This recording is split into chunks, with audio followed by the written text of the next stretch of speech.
Bab 783. Negosiasi. Xiao Zhen menutup diri. Yang mengkhawatirkan adalah para tetua dari klan memindahkan mayat. Jika ketua tidak membuat keputusan, maka semua tekanan jatuh pada mereka. Raja Tianxia masih menunggu penjelasan mereka di luar. Para tetua klan memindahkan mayat ini sedikit tidak yakin dengan karakter Raja Tianxia.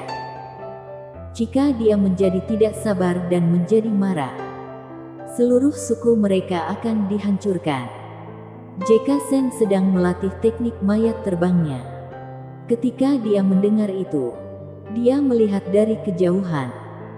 Tepat pada waktunya untuk melihat adegan di mana Raja Tianxia membunuh kakak laki-lakinya Mangung Sen. Jeka Sen panik. Dia baru saja membunuh beberapa orang biasa. Tetapi bagaimana dia bisa memprovokasi roh jahat yang begitu menakutkan? Jeka Sen tidak berani muncul. Dia pengecut. Jadi dia bersembunyi dulu. Tapi bersembunyi bukanlah pilihan. Jeka Sen hanya berlutut di depan ayahnya, menundukkan kepalanya, dan berkata dengan suara bergetar, "Ayah, ini salahku. Aku membawa bencana ini ke suku. Aku pantas mati." Dentur. Jeka Sen menamparkan wajahnya satu demi satu. Tentu saja bukan pertobatan yang tulus. Lebih tepatnya, mencari muka. Meskipun Xiao Zhen memiliki kepribadian yang mendominasi, dia sangat menyayangi putra bungsunya. Jeka Sen tahu ini. Jadi dia menamparkan dirinya sendiri, berharap Xiao Zhen bisa memikirkan cara untuk menyelamatkannya. Jika tidak, jika Jeka Sen benar-benar menyesal dengan tulus, dia bisa membiarkannya. Dia berjalan ke arah Louis Lu dan memohon kepadanya daripada bertingkah seperti ini di depan Xiao Zhen. Itu bukan salahmu, tapi karena Raja Tianxia yang terlalu banyak menipu orang lain. Benar saja. Xiao Zhen dari tadi tidak berbicara sama sekali. Akhirnya berbicara, matanya merah dan penuh kebencian. Saat ini, dia masih menganggap Jeka Sen ada salah. Bukankah itu hanya menginjak beberapa semut sampai mati? Salah apa? Yang salah adalah Raja Tianxia. Dia membuat keributan. Dialah yang mendorong masalah terjadi. Melihat Xiao Zhen seperti ini, para tetua hanya bisa menghela nafas dalam hati. Mengetahui bahwa ketua mereka pasti tidak akan menyerahkan Jeka Sen dengan sukarela. Apa yang harus mereka lakukan? Dengan risiko menyinggung Xiao Zhen, beberapa tetua saling bertukar pandang.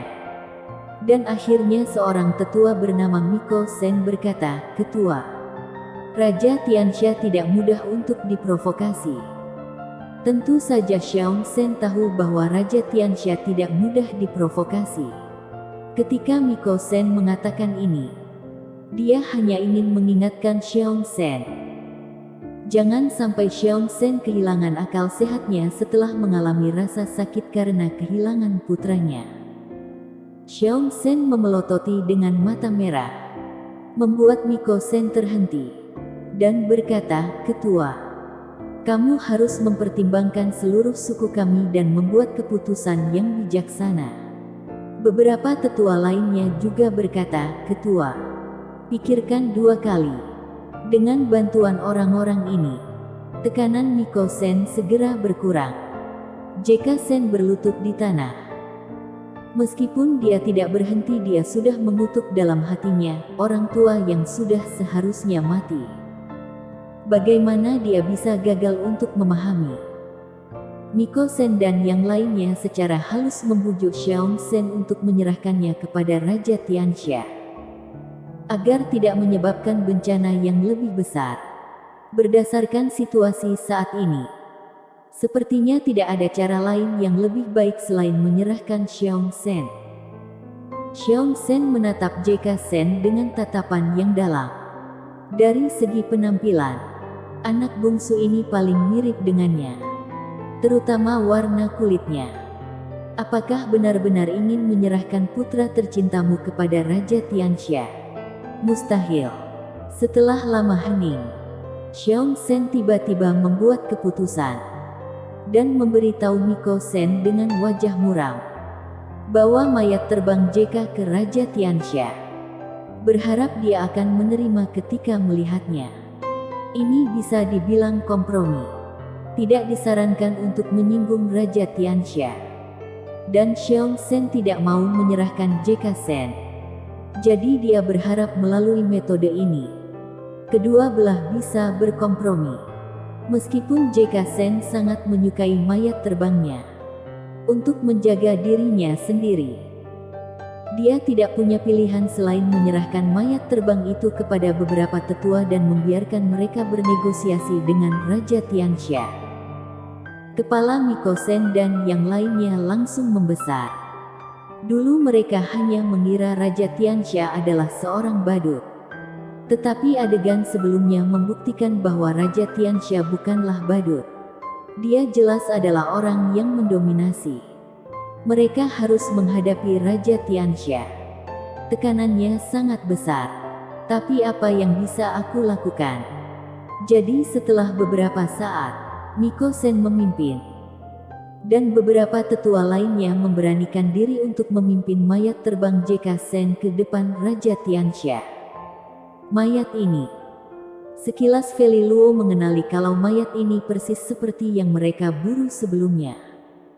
Louis Lu sedikit mengangguk, menatap Miko Shen dan yang lainnya dan berkata, "Kenapa Xiao Shen mengirim kalian untuk bernegosiasi denganku?" Tapi dia sendiri malah menjadi pengecut. Mendengar kata-kata Louis Lu, Miko Shen tidak berani merasa marah sama sekali. Tetapi berkata dengan, "Ketua baru saja mengalami rasa sakit kehilangan. Dan dia belum keluar dari kesedihan. Jadi kami yang mewakilinya untuk menebus." Bagaimana cara menebus? Ada senyum lucu di sudut mulut Louis Lu. Meskipun dia belum pernah bertemu JK Shen, orang-orang di depannya semuanya sudah tua. Jadi mereka tidak mungkin putra bungsu Xiao Shen.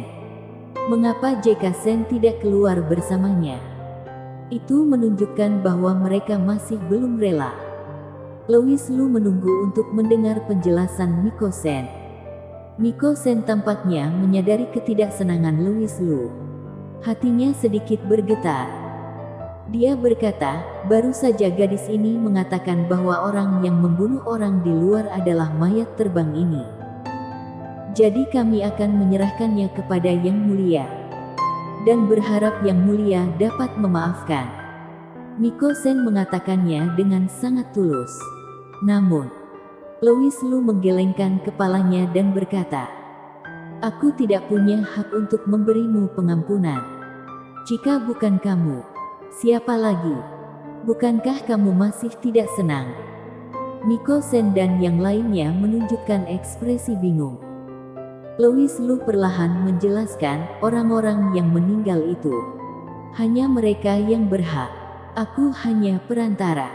Mereka yang meninggal, mereka semua mati. Jadi bagaimana bisa? Ini jelas mempersulit orang." Miko Shen menghela nafas dan berkata, "Yang Mulia, mengapa kamu melakukan ini? Setiap orang adalah seorang kultivator. Jadi tidak perlu karena semut itu." Semut.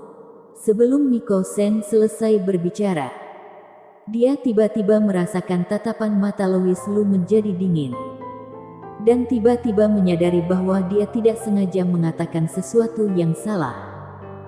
Dan tiba-tiba keringat dingin mengalir. Bersambung.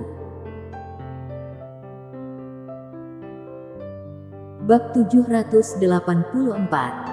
Dua hal yang berbeda. Semut. Louis Lu telah mendengar kata ini berkali-kali. Semuanya dari mulut para kultivator yang merasa benar sendiri ini. Di mata mereka, orang biasa sama hinanya dengan semut. Ini adalah rasa sombong. Apalagi mereka yang lahir di lingkungan kultivator terlahir lebih unggul dan lebih sombong. Miko Sen secara tidak sengaja mengatakan apa yang ada di hatinya.